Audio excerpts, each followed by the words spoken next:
Panalangin para sa may kaarawan ng Marso.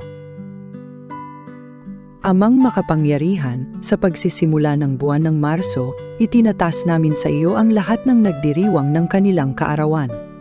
Salamat sa mahahalagang regalo ng buhay at sa lahat ng biyayang ipinagkaloob mo sa kanila.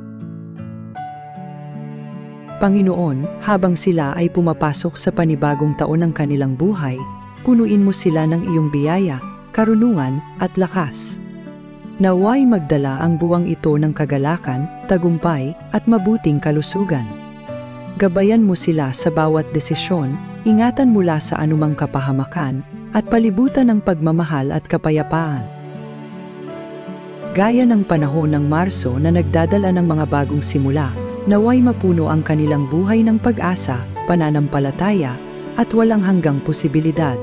Tulungan mo silang mapalapit sa iyo at lubos na magtiwala sa iyong banal na plano para sa kanilang hinaharap. Pagpalain mo sila ng masagana, Panginoon, at naway mapuno ang taong ito ng kaligayahan, layunin, at maraming pagkakataon upang luwalhatiin ang iyong pangalan. Sa pangalan ni Jesus, ito ang aming dalangin. Amen.